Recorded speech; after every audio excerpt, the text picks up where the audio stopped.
Գյուրջան Կասկադ, հասանելի բնակարաններ 65 ամիս մարման ժամկետով։ Տիկին Սարգսյան, տեսեք, մենք ոչ վաղ անցյալում ցավոտ փորձ ունենք,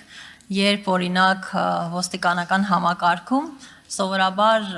առաջընթաց էին գրանցում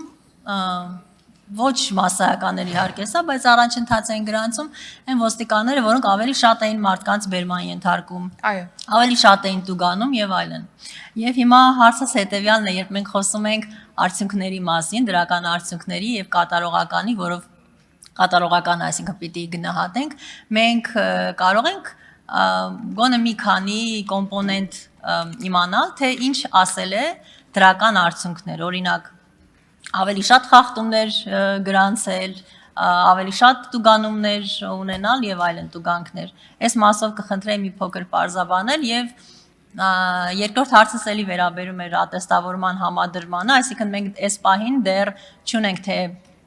քանի տոկոսը մենք կներառենք ատեստավորումից եւ քանիսը օրինակ կատարողականից, հետեւաբար մենք սա եւս մի լավ մեխանիզմ ենք ներդնում, որպեսզի հետագայում դրա արդյունավետությունը ավելի, այսպես ասած, բազմակողմանի գնահատենք։ Շնորհակալ եմ։ Շնորհակալություն Տիկին Բաթեյան, կարևոր հարցադրման համար։ Իրականում մեզ համարել է շատ կարևոր, որ կատարողականի գնահատման նոր համակարգը ցույց տա ծառայողին, թե մենք ինչպիսի վարքագիծ ենք ակնկալում ոստիկանությունից։ Ես ինչու նշեցի, որ մենք ոչ թե ակտիվ գործունեություն ենք գնահատում, այլ արդյունավետ, որովհետև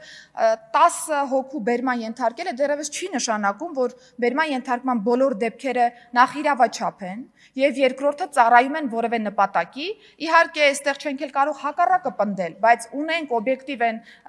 կետը հենման, որ պիտի հասկանանք դա հիմա լավ է թե վատ է կամ ինչպես ենք չափում դրա լավ կամ վատ լինելը։ Հիմա եթե բարեկային ծառայության օրինակով ես մի քանի կատարողականի գնահատման ցուցիչներ նշեմ, որովհետև մենք մի քանի հազար օրինակով կարելի է ասել փորձարկել ենք այս գնահատման ցուցանիշները, դեռևս հղկման տեղ ունենք, բայց դեռ պիտի անդրադառնանք սրան։ Տեսեք, օրինակ ուժի գործադրման հիմքով կարգապահական ուժի արկայություն կամ բացակայություն, այսինքն համաչափության կանոնի խախտումներ եղել են թե չեն եղել ծառայողի մոտ։ Իհարկե կա որոշակի սահման, որի շրջանակներում դեպքերը նորմալ կարող են դիտարկվել թվային պատկերով, բայց սա կոմպոնենտներից մեկն է։ Ահազանգի սպասարկման արագություն, օրինակ որքան ժամանակահատվածում է ահազանգը կցվել եւ արձագանքվել, եթե շարունակեք, ես կշարունակեմ Տիկին Բաթեյան։ Արձագանք։ Շնորհակալ եմ, սա կարևոր է շարունակել, Տիկին Սարգսյան, կխնդրեմ ավելի կոնկրետ նաև օրինակներ բերել, որպեսզի մեր քաղաքացիների համար պարզ լինի։ Շնորհակալ եմ։ Օրինակ ուժի ոչ համաչափ իրավաչափ գործադրման դեպքում, եթե պայմանականորեն կարգապահական տուժ կա կիրառված, սա արդեն իսկ վկայում է, որ այս բաժնում բալային առումով ավելի ցածր է գնահատվելու ծառայողը,